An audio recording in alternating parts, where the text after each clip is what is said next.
We are live on Facebook and we are recording this. I hope that's okay with everybody. We will at some point be doing a screenshot, but Doreen, I'm going to put you in charge of screenshot, but you'll give a warning. Sure. Yep. Um, Great. Hey Cheryl, nice to see you. So nice to see Hey. so many faces. Deborah Keller, Amy. Hey, great to see you all. Kaya's got the nice bookshelf.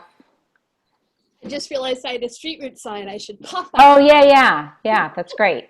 Thank you. I like that logo. I've been seeing that around a lot lately, so that's great. Um, Good. Well, it's 5:30. I like to be punctual.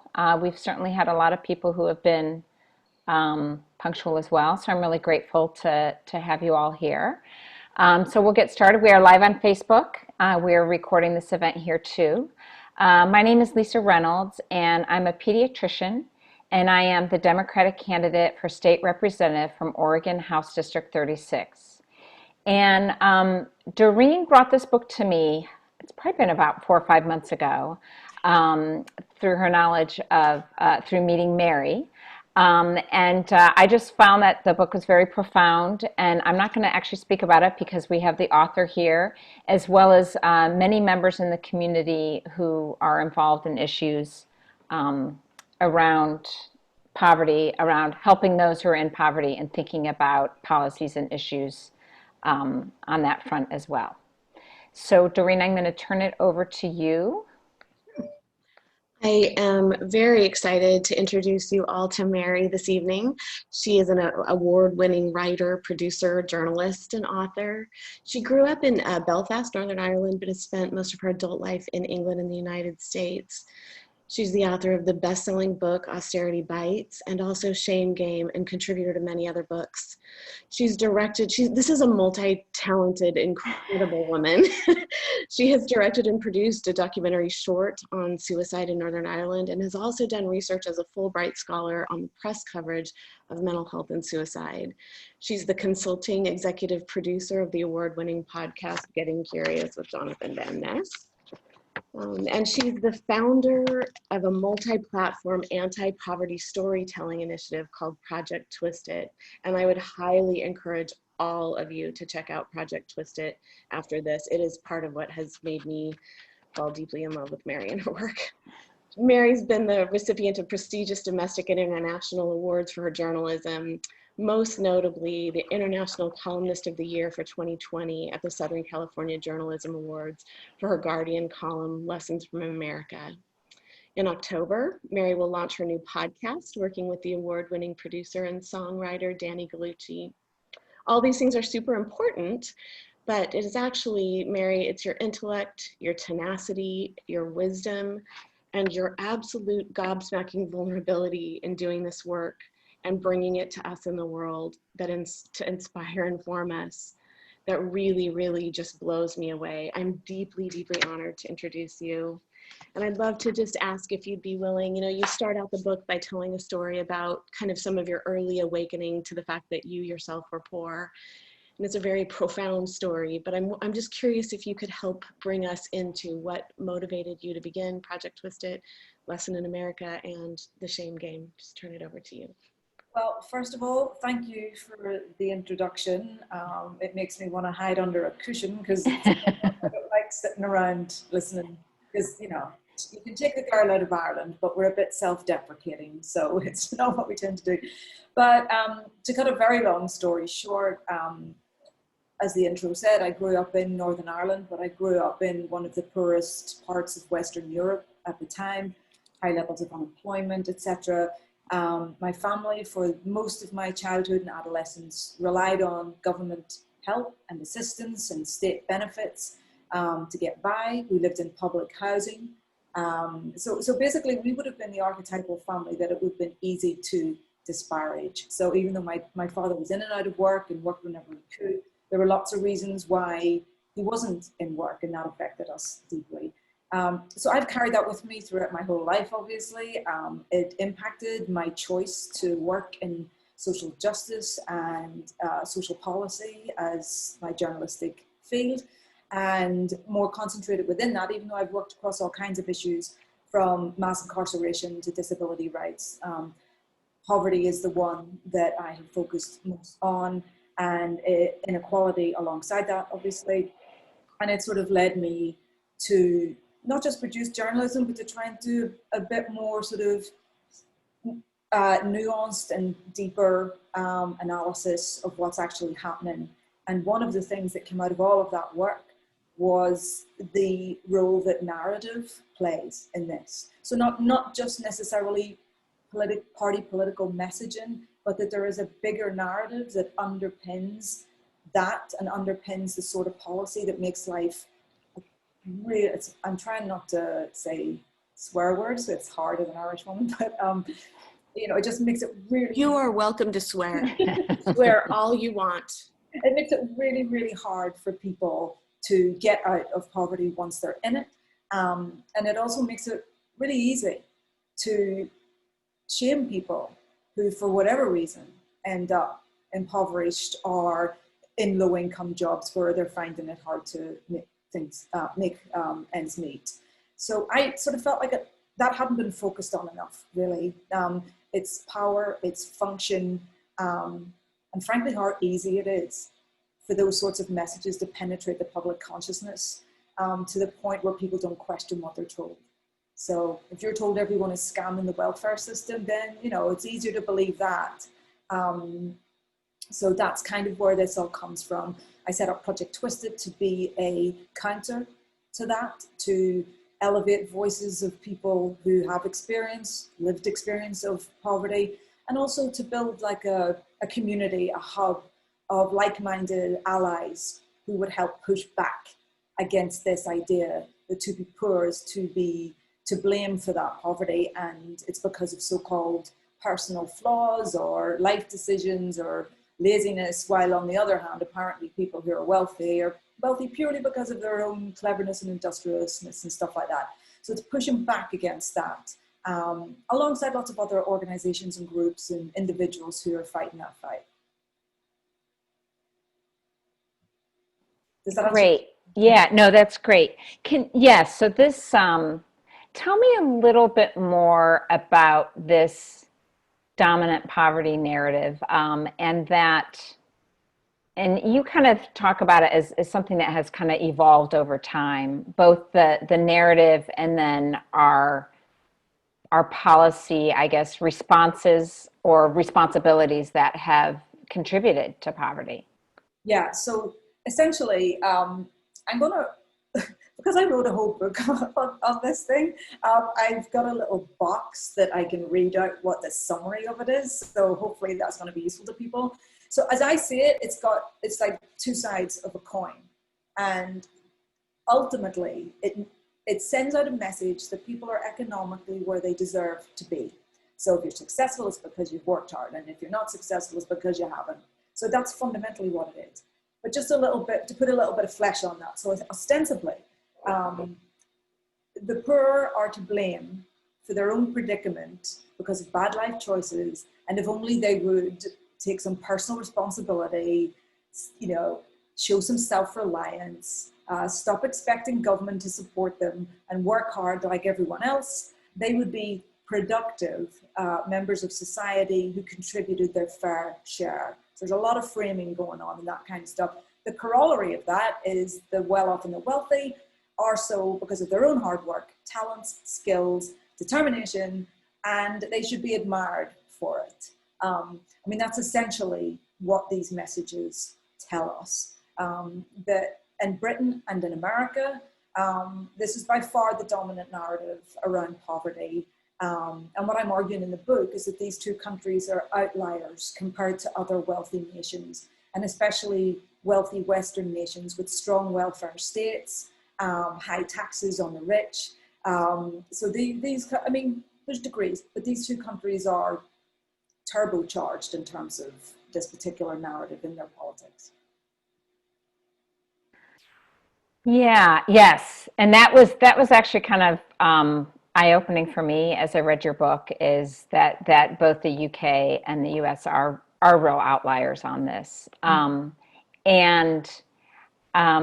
in Portland in particular, we have a real issue around homelessness. And to me, that's even a whole other category. And we'll certainly be hearing more from Annalisa and Kaya about that. But how does that fit in here in your mind? Yeah, well, I won't talk too much about it because I know that there are people who are far more expert than I am who'll contribute. But I mean, it's almost like if you are without a home, if you're living on the streets or you're sofa surfing or whatever, you know, you're the marginalized of the marginalized. And we know all of the stuff around that in terms of who's likely to end up homeless as well. But ostensibly, the homeless narrative feeds into the dominant narrative. It's almost like if there could be a poster child for what supposed failure, personal failure is, it would be the person living on the streets. And they're an easy target, you know, just flat out an easy target for vilification. I often hear, and I bet that most of you have heard it too, where people will say, people are on the streets because they choose to be. I mean, that's the response that I've heard most in my journalistic careers. That, well, they wouldn't be on the streets if they only pulled themselves up and did what they had to do, rather than a recognition that this is a systemic problem. You know, there's a reason why homelessness isn't a problem everywhere. Not all capitalist countries have the same levels of homelessness. So the idea that it is those individuals who are to blame suggests that there's something particularly bizarre about Americans, for instance, if their homelessness rates are really high. It doesn't make any sense on its face, but it's a convenient trope. It justifies not making investments, the sorts of investments that are necessary to help people with the complex issues that either drove them to homelessness or keep them there. And I think that's the fundamental here. It permits a kind of conversation that demeans, that dehumanizes, that marginalizes, and stands in the way of the sort of advocacy work that points out that this actually, you know, you don't get something for nothing here. You know, if we help people in the right ways, then things will change. It doesn't have to be this way. Yeah, that's what I was going to get to as well, how this narrative has fueled policy. And I feel like this is a through line that we're seeing so much now. And it's this dehumanizing, this otherness, whether it's about people in poverty, people who are homeless, people who are mentally ill, certainly people of color, right? The years of systemic racism is this othering. LGBTQ populations and the incarcerated. We're not going to fix all that today, but can you, and this is what I think is, it's this kind of chicken and egg thing, right? Because it's, once you're in a situation where you are financially vulnerable, boy, the system just kind of keeps on kicking you. Yeah, I mean, anyone who's experienced unemployment or had to ask for help or gone to a food bank or a food pantry or you know, needed food stamps will testify that, like, contrary to what the narrative would suggest, that they're all freeloaders who are just sitting around, you know, living off the government's dime. It's really, really hard to get these things in the first place. You're humiliated at every stage that you go through. So there is that level of it, which is, but by personalizing it, by individualizing it, right, it denies that the system could and should be built in a way that aids people. So for instance, because I come from like a UK and European perspective as well, one of the issues that I think probably really illustrates this for Americans is healthcare. And obviously there's a lot going on with that at the moment, and an issue close to your heart, Lisa, but it's really the number of times when I've spoken to, you know, average Americans when I'm interviewing, and the word socialized healthcare comes up. Nobody in Europe can tell you what socialized medicine is. We haven't a clue what it doesn't mean anything, but it signifies to the American population that it's somehow something that you shouldn't touch with a barge pole. I mean, I still can't get my head around it, to be honest, but fundamentally, I mean, I believe that healthcare should be a human right, end of. There's no reason why a country like America could not provide universal healthcare for its population. Let's call it what it really should be called, which is universal healthcare and access that has nothing to do with how much money you earn or your status in society. I mean, that is fundamentally what it is. But by labeling it with a word that people have become used to seeing as negative, it makes it easier to undermine policies that would move in that direction. We know that out of the OECD countries that the US performs really, really badly in terms of even value for money. So even in the system that's here, it costs Americans much more to get their healthcare, and then their outcomes are worse than systems that are funded universally and don't require you to take insurance through a private market. And I think that's a really key thing that I hope Americans can see, is that communication of what it is permits the system that exists right now, where 20 million Americans are still without coverage, even with the Affordable Care Act, although we know nothing in that. So I think the word welfare is basically a toxic word. And it fascinates me that even when welfare is used, so for instance, to critique corporations or people who don't pay their taxes, right? So if a corporation is avoiding taxes or being subsidized by government policies, it's called corporate welfare. It still implies that the word welfare is negative. And so it's been appropriated rather than, you think of what welfare actually means. It's the good of all. That's what it means. So how we play with these terms, how we weaponize them, because that's what happens, determines public attitudes, which in turn determines the drive for changes in policy that would be more helpful to people on the ground, average people, just trying to, pay their mortgage or get an apartment. Yeah, no, I really appreciate what it is that you're trying to do. And I think back to Harvey Milk, who talked about how if we start, sharing that we're gay and that the neighbor who loves us realizes we're gay, then we'll start getting more rights and more love in the community. And I think it's the same thing. It is still such a stratified society, and and of course it's somewhat deliberately stratified. Also, no one does get to your rights, do they? So, every right that we have is hard fought for, but very easily taken away. So I think that's the thing that we keep in mind throughout all of this. Actually, Mary, one of the things in your book, and I'm just sitting here looking through it, you say, which I think is so profound, you say poor people aren't politicians, poor people don't fund politicians and lobbyists, and poor people don't own the media. How can we change that? How can we help elevate the voices of the poor and become not saviors, but appropriate allies? Well, yeah, exactly. I mean, and that's the thing that has to be avoided at all costs, because often in the past, the anti-poverty movement or anti-poverty organizations with well-meaning intent have tended to sometimes patronize or pity, deny the agency of people and communities, rather than look at the community from, okay, what's the resource in this community? What are the positives that we have that we can pull on, but also as a society. So I think all of that has to be done in tandem.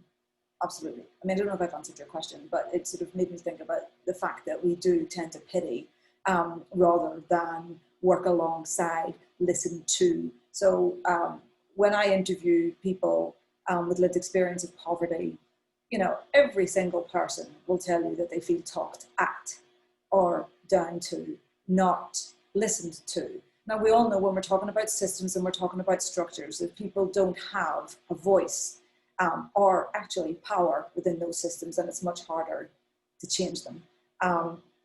So therefore, nothing about us without us has been used across various different activist movements and progressive movements. And I think it applies here as much as anywhere else. There are a lot of efforts to try to make that happen. But if you're talking about politics, for instance, then the only way a person's vote is as valuable as someone else's vote is if you take the money out of politics and it's publicly funded. But that's a different conversation, but that's where the power lies. But of course, just as we talk about what the narrative helps do, what the narrative helps, I mean, it's almost like an active voter suppression in a way, because what it's telling people is you don't have any power. So why would you bother voting? You know, and people will say that all the time. Well, what's in it for me? These people are all the same, you know, and that immediately cuts you off at the knees in terms of your influence on the system if you don't vote.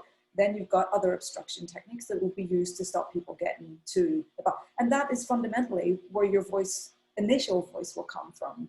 But equally, you know, community organizers, there's loads of, in the ecosystem of activism and of, you know, just community life that provide opportunities for people to be directly involved.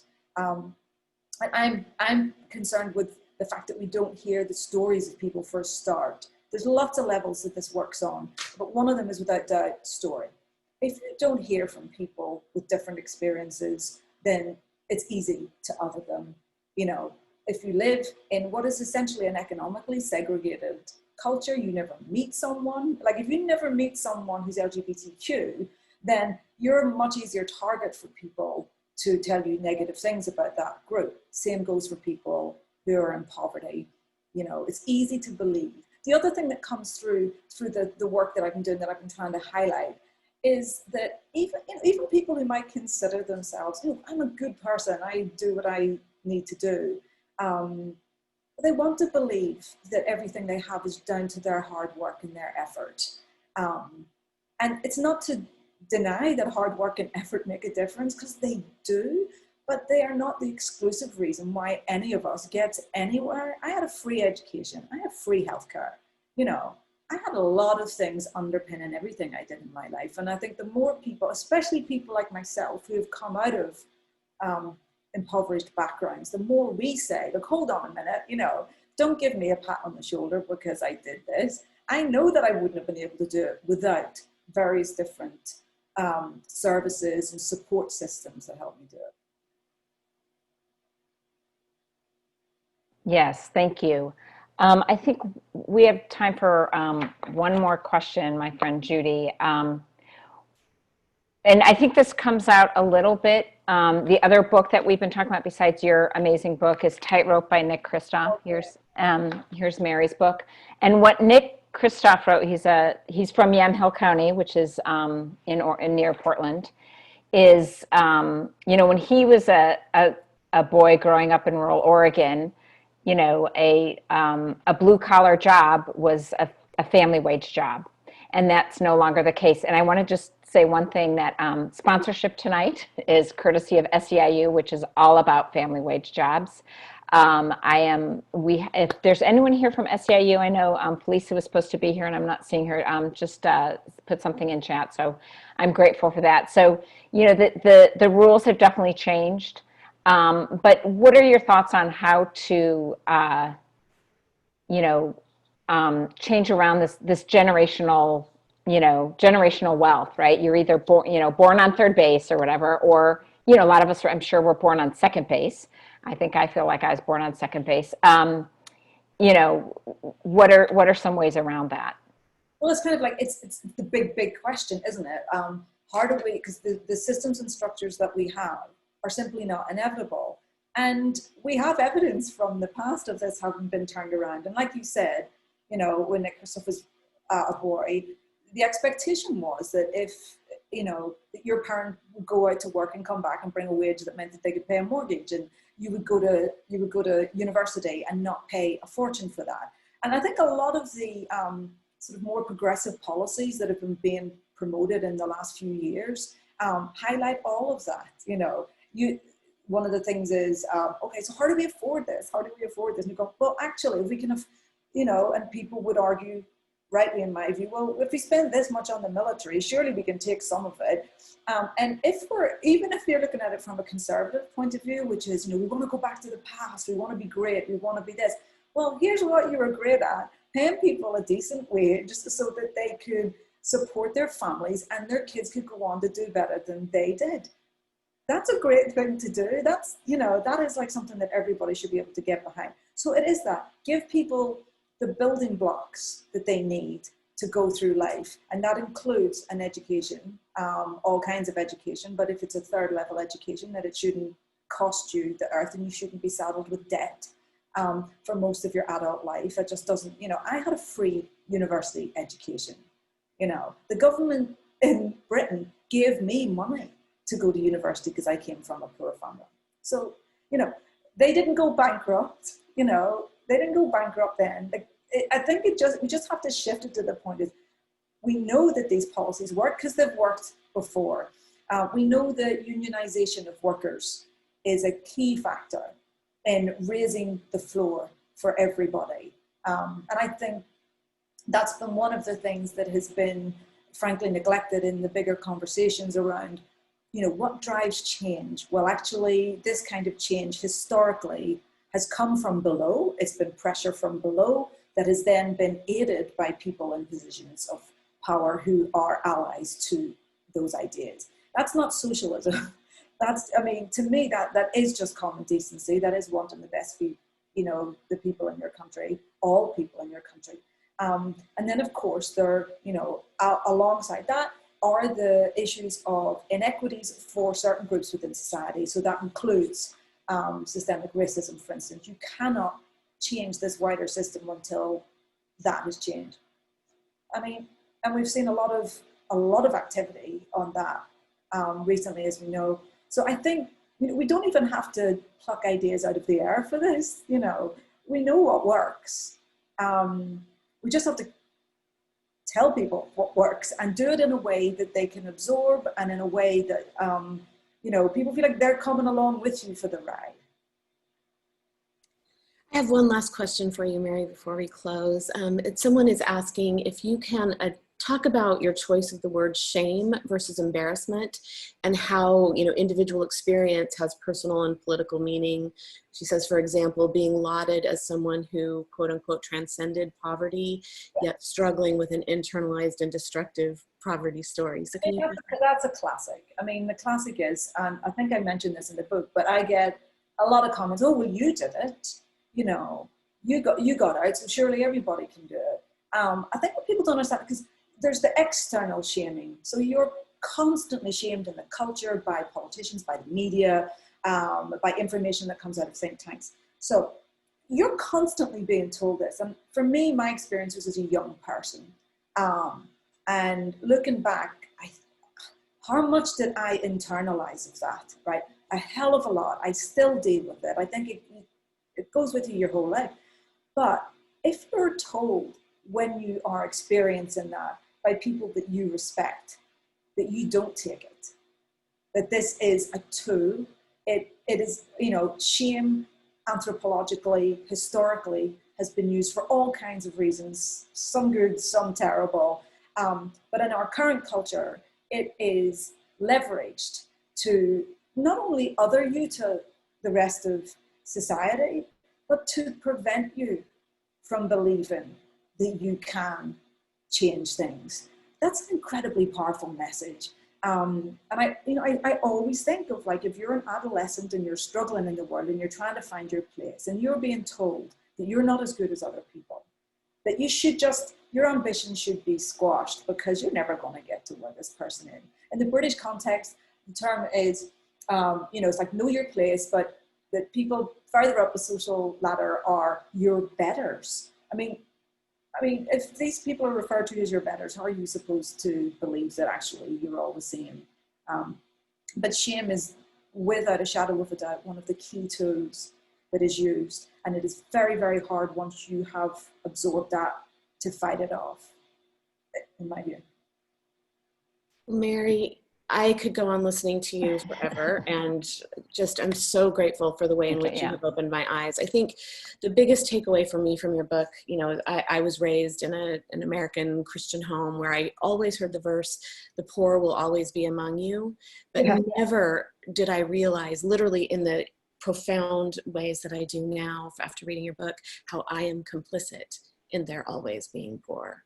And so I am just so grateful. Is there any last thing you'd like to say before we close? No, I just want to say thanks for having me. It's an absolute pleasure to be here. I wish it was on a happier subject. But thank you. And I just think the one thing I would say is that like everything else that we've ever had to fight is just don't give up, because that's what it comes down to in the end. Yeah. Well, thank you. Would you be okay with us taking a screenshot while you're still with us for us to share? So And everybody, please stay if you can. But yeah, and if you're willing, yeah. Yeah, I will stay. Yeah, for Okay, sure. here we go. Okay, I got another screen here real quick. Okay, thank you all, and Mary, thank you. I'm guessing, Mary, is it okay if people have other questions for them to put it in the chat for you? Yeah, sure. Great. And I also dropped the link for the book and for Project Twist It into the chat for everybody too. And also Mary and I will be doing an Instagram Live later this month. Yeah. So you can save up more questions for that too. For people to email to, you can get that through my website. So. Great, thank you. I would like to make a brief introduction of our next speaker, Kaya Sand, who is the Executive Director of Street Roots, and I'm going to let you describe that. Kaya is also a poet, but she's a fierce warrior for the people that Street Roots works with, which is the homeless. And Kaya, without further ado, I would love for you to share your thoughts on this subject. And also Doreen will be putting your website in the chat, and also please plug your fundraiser coming up next week. Thank you, Lisa, and thank you, Mary. That was just outstanding, and there's so much for me to think about, and it's also very moving to listen to you. And as you were speaking, I was thinking about the kind of I guess freedom that I've had by, I grew up with a grandmother who I was very, very close to, who experienced homelessness and poverty throughout her childhood. So her stories populate my imagination, and we shared this love of clothing, but our relationship to it was so different because, and I know every, like the Gibson girl blouse that she stitched in a tent in a migrant worker camp, you know I can describe the dress that she let up and down the hem that she shared with her sister, but she went to all these lengths to basically, her shame around poverty, to cover it and to display herself. So she had this extreme pride, right, in how she presented herself. And then I grew up, with journalists as parents, middle class. And so I had the freedom from that. And just as you were listening to that, I thought there's just so much I need to explore there in terms of that kind of inheritance and then the sort of freedom. So Street Roots is a street newspaper. Mary, it's like the Big Issue. We're part of an international network of street newspapers based in Glasgow. Yeah. And so we've been around 2 decades, and we have a vendor program. We work with about 800 people a year experiencing homelessness or poverty, probably about 3/4 of them homeless, about 1/4 housing insecure. And when I came to this work, I used to teach in universities, and I was always struck by how much this one area where people could really show a certain amount of bias, right, was these jokes about the homeless person or the bum. And so I started bringing my own students to these organized camps so that they would start to form these relationships. And I was just always aware of those kinds of narratives. So working at a paper, that's what we're about, is stories, stories, stories. And some of the things that really have struck me, I'm always thinking about the stories we tell, the narratives we tell, that, I was thinking about 3 themes actually just going into this. And one is the ways in which people dream, and they dream bigger than they're given credit for. We had one vendor, we were doing expungement because we deal a lot with, of course, the criminal, the legal criminal system in terms of all of the barriers. We were doing expungements, and this one person who has a number of felonies, she said, well, could I be a federal judge once all of that is expunged? And I thought, people don't realize that's her ambition, right? Is to be a federal judge. And so I think that we want to tell the stories where we make more space for people's dreams. And another thing is the creativity. And that is, you know, the fact that it takes immense creativity to survive. And, you know, we have one vendor who, he told me that the tampon canister is it's the most wonderful thing to have in a camp, because, you know, there's the tampon, but then also the canister, you can put like pills or other things in it, and then you can use the cotton to start a fire, and you can use the string to tie something. And that's how I see like the way in which people that we work with are so incredibly creative. And so then the third thing I would say is just tied to that, really trying to tell the stories that show people's skills and capabilities and dreams. And that's something we've been particularly focused on during the pandemic. And some of it was, I was just really aware going into the pandemic of a concern that the stories that would be told would be about scapegoating the poor. And so we, you know, started really lifting up the stories actually of how the folks that we work with were doing public health work, and that they have these skills, these particular skills to do it. And I can go into that.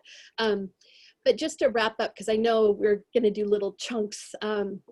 The other thing I was just thinking about, that in terms of narratives and stories, and what you were talking about, Mary, in terms of voting, is I feel like that's another important narrative to claim, is around civic engagement. And again, like having people see people in poverty, the way Lisa talks about, actually, I feel like you really recognize the people who are unhoused in Old Town as your future constituents, right? And so it's something we try to do by having, you know, people who are unhoused conduct surveys for policy, or now we're having people do voter registration along trails and camps, but really trying to turn that again, right? So that people see that the people who are in the most extreme poverty are also voters, they're also constituents. Accepting, though, understanding the fact that the power itself, right, is uneven. Yeah. So I'll leave it there because I don't want to take up too much time. Yeah, I feel like we could have a 3-hour session, but that was very well put, Kaya. Thank you so much. Thank you. Thank you. Okay, I am now going to introduce you to a massive role model of mine, Annalisa Davis. Annalisa serves as the very first ever executive director of Rahab Sisters, which has been around for a long time, but she's the first, I think, paid staff. And Rahab's works to create community through radical hospitality for women who are marginalized by poverty, houselessness, sex work violence, and substance abuse. She was previously the Chief Development Officer for the Houston Area Women's Center, and she's also held leadership and advocacy, as well as fundraising roles with Moms Demand Action, Planned Parenthood of the Gulf Coast, Planned Parenthood Federation of America, and Emily's List. But what really makes Annalisa incredible is her generosity of time and ideas and compassion, which knows no bounds as far as I have ever seen, her ingenuity and her ability to connect people and organizations, and her absolute unwillingness to let injustice stand. So Annalisa, thank you so much for being here. Doreen, thank you. That was so sweet and touching, and I'm really honored to be here tonight. You know, I love getting to see Kaya's face there. I'm excited that I can buy my street roots from my vendor again, and that I can Venmo for that. So that's wonderful. I read that every single week it comes out, and we have a couple of street roots vendors who make their way over to Rahab Sisters on Friday night too, which is really fun to see. Like Street Roots, Rahab Sisters is a place of relationship and community and connection and story. And it's a place where people who identify as women or gender nonconforming can come and find non-judgmental acceptance. And there's so much beauty and power there. And everything that's been said in this so far has resonated with me so much, because I feel like so often what we hear, especially about women who are on the street, is it's just, we hear all the stories of pain and suffering and marginalization, and those are all there, and people are carrying trauma of various kinds, but there is so much strength and resiliency and leadership.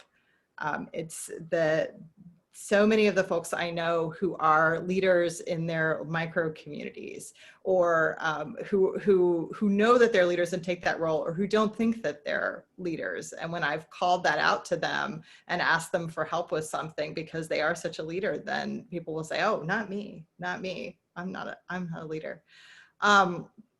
Because we are a place of story and connection, I brought two stories tonight that I think really speak to Mary's work and the way these large narratives about poverty show up right here in our own community. And I have permission to share both of these. One is at a closing night of Rahab. So we run Friday nights in pre-pandemic until about 10:30. We would kind of roll out of there. And I was literally walking to my car, and one of our regular folks ran up and said, "Do you have any clothes? Do you have any clothes?" And we had not a stitch that night that was gonna fit her. And she had spent her entire day at work. She had come back and discovered that her camp had been swept and everything that she had was gone. She had to go to work again the next morning at 6 a.m. And she knew if she showed up wearing the same clothes that were already dirty from that day's work, that she was going to end up in trouble for it. And I sat next to her on the step outside of Rahab's, and she just sobbed and sobbed. And what she kept saying over and over again is, "I am trying so hard. I am trying so hard." And that's a theme that I hear all the time. People are working so hard. And like Mary said, there's just system after system that makes it almost impossible for people to dig their way out. And I think those are the policy issues that we need to address. And that's why we need to have legislation and votes and involvement and all of that. The other story, I think, speaks to how prevalent that poverty shaming narrative is, and how much we take it on, even those of us who do have privilege, even without really realizing it, and realizing the way our actions can be perceived. In the before times at Rahab's, we served a family style, or it actually wasn't family style, we served a restaurant style dinner around big tables decorated with flowers and tablecloths. And it was really a place that you were cared for, and service was brought to you. And there was one night a woman grabbed my arm and said, "I just want to tell you how much I love being here and being able to sit here." And of course I was like, "Oh, wonderful, I'm so glad you're here." And she pulled me back and she said, "No, you don't understand." She said, "When I have a little bit of money, I go to McDonald's. And she said, it's not because I want to eat their food, because I don't. But I want to be able to sit down in a restaurant and eat." And she said, "Every time I go, I ask to have my food for here. And every single time they hand me a bag across the counter." And it's that continual shaming. And when I think about that story, I think about how, where does that policy come from? And how scary it must be to be the worker who knows that any moment you could slip off and be the one who is not allowed to welcome to sit down in the restaurant. And I think about where that comes from, people who have privilege, who come into the McDonald's, who either complain because there are people in there that they don't want to see, or just don't sit close to that person. Sit across the way, like don't look at them. Those signals, they get picked up on all the time. And I would say that's the other big thing. Whenever I ask our community, what do you want me to tell people? What do you want me to share out to people about you in this community and who you are? Again and again, I hear, "I want you to tell people that we're human, that we're people too." And it breaks my heart, because it has been my great privilege to be present and alongside some truly extraordinary humans who have absolutely transformed my life and the way I look at the world. And I always think about, there's a Kurt Vonnegut quote about how you see so much more clearly on the margins than you do when you're in the center. And it's an incredible place to be with incredible people. Wow, thank you. And I was reflecting. I did volunteer one night at Rahab Sisters, and it was a very powerful evening for me. It really stayed with me. And when I went to meet Kaya back in December, again, all the before times, there's a really great vibe at the Street Roots office. It was a morning when people were coming to pick up their stack of newspapers. And I was like, I kind of want to hang out here. I mean, and we did for a while. We hung out in that front area for a while, Kaya, and there's artwork, and it's a nice, it's obviously a really powerful community there. And again, my glimpses into both of those communities was very meaningful to me. Um, you know, I'm thinking of like all these different levels of things. I really think we need a revolution. I'm actually really serious. We need to really rethink about income distribution in this country. We have gotten to this place deliberately from the haves, taking more from the have-nots and keeping more for themselves. It's clear, right? The numbers bear that out. And we certainly can think of policy things. That's one reason I'm running for office. But I do want to ask both Kaya and Annalisa's, how can we help your agencies? Of course, donations, but are there specific things you're needing, especially now? I know, Annalisa, that you guys do welcome clothing. Kaya, I'm not sure what please take a moment and let us know how we can help in those fronts. Kaya, I'll let you go first. I wanted to jump on what you said too with the revolution, but then also just thinking about how, during the pandemic, when it was like the tide receded on so many people, I'm sure that Annalise, you really felt that, like that all these services withdrew. Those of us who were housed could go into our houses, and it was like people were just left on the beach. They were just left out there with no library, no Starbucks, no, all the things that unhoused people actually are relying on for a lot of different things. And one of the things we almost got just fixated on it is we were just like matchmaking money to person, right? It's like this midwifery or something of like money. And because sometimes it would seem so absurd how many hoops and barriers, the federal government tries to think about, like these stimulus payments, and they make it as hard as possible. They make it as hard as possible to get any kind of support or help, instead of just like getting the money to the person.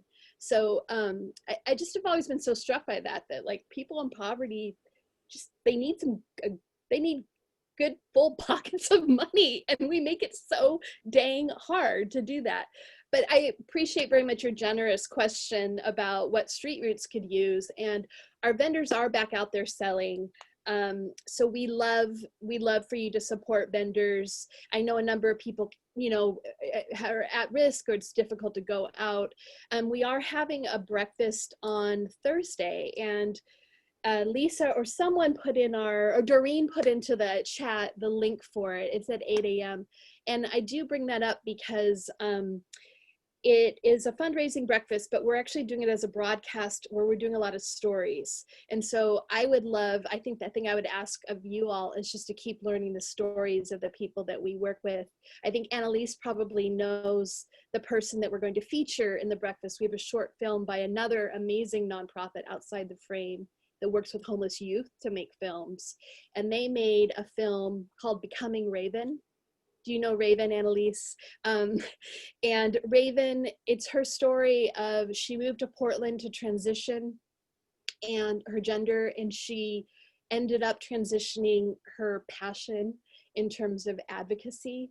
So it's her story that as she transitioned her gender, she also found who she was in terms of a larger advocacy. So that's what I ask, is just tune in.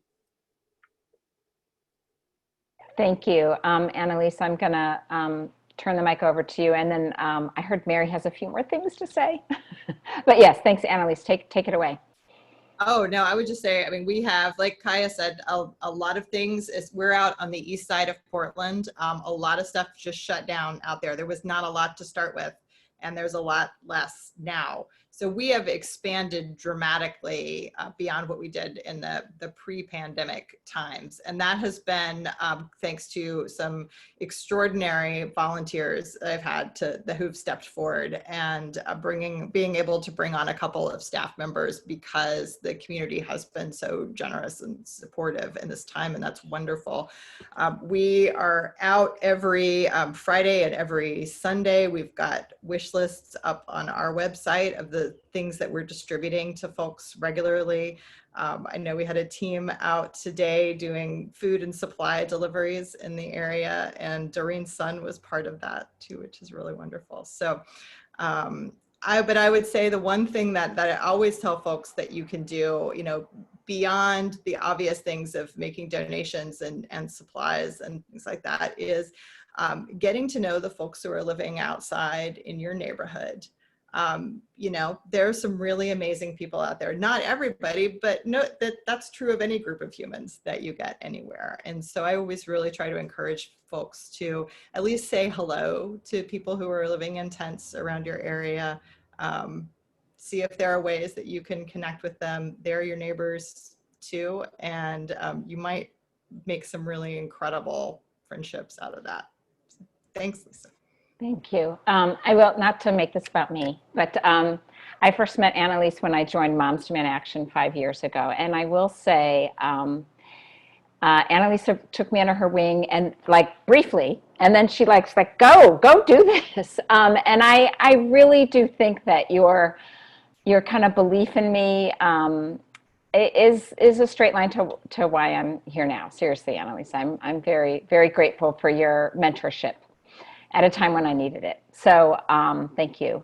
And I will just share. You guys have heard me share that I have a severely mentally ill disabled brother, and he's been homeless for a few stretches. And one thing, luckily they were brief, but one thing that we learned, my sister and I learned, is people were really kind to him during those times, and I'm forever grateful for that. And I realize I'm not always translating that into sharing that kindness as well as I can. Thank you all. Wow, what a powerful evening. Mary, is there something you want to add? To kind of respond to what we've just heard, because it is incredible and just completely spot on in the sense that we're talking about the human being at the center of this, and that human being's story, and making sure that those stories are heard and understood in an effort to reduce stigma and to reduce the alienation of people. And as I was listening, it sort of occurred to me that one of the questions asked was, how do we get people to not look at people as if they're different? And then I thought, well, it seems to me that this is like the original social distancing. Inequality is social distancing. It stops us being around people not like us. And because of that, it generates fear, and it stops us reaching out to the people in our communities. And that includes people who are under underpasses, right? I mean, everybody has a basic humanity. And I think if there's one message that seems to come across all through this, it's absolutely that. And I just want to say that that Project Twisted is all about that. It is people's stories in their voices, in every conceivable way, from poetry to film to music. So I think that the fact that this is what's being talked about shows that there is an appetite, shows that, get it. And it's a matter of how we get that out into the rest of the world to bring about genuine change in people's attitudes and behavior.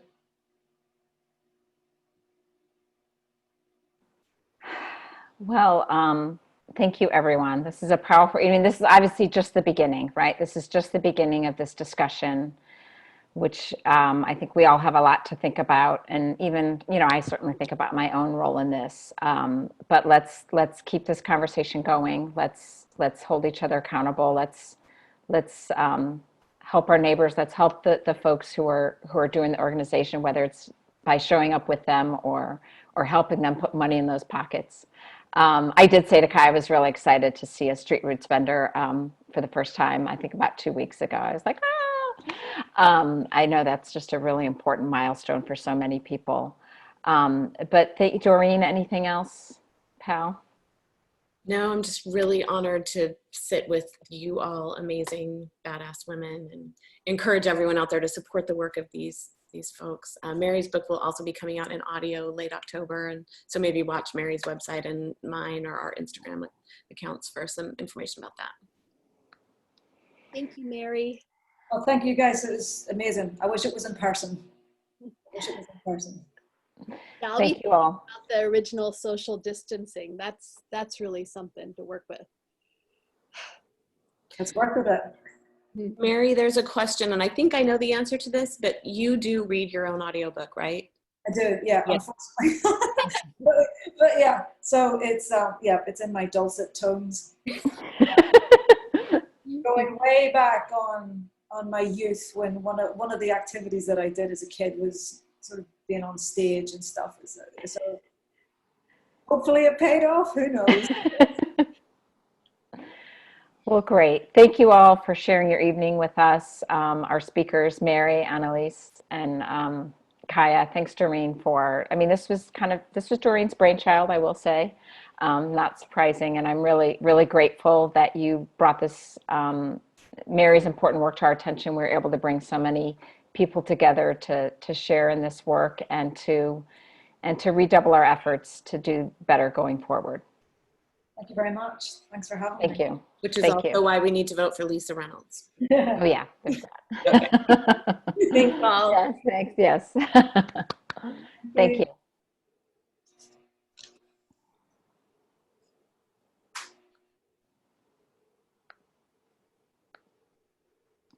Oh, I'm still a host, aren't I, Lisa?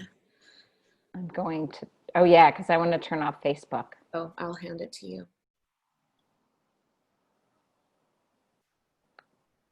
There you go. Should be you now. Stop live stream. Wow, that was great. What'd you think, Judy? And there's still a couple people here. Kathleen, Jennifer, Robin. Jennifer's Deb. my roommate. Okay, go ahead. Yeah, that was really powerful. Wait, I can't hear you, Judy. Do I have to unmute you?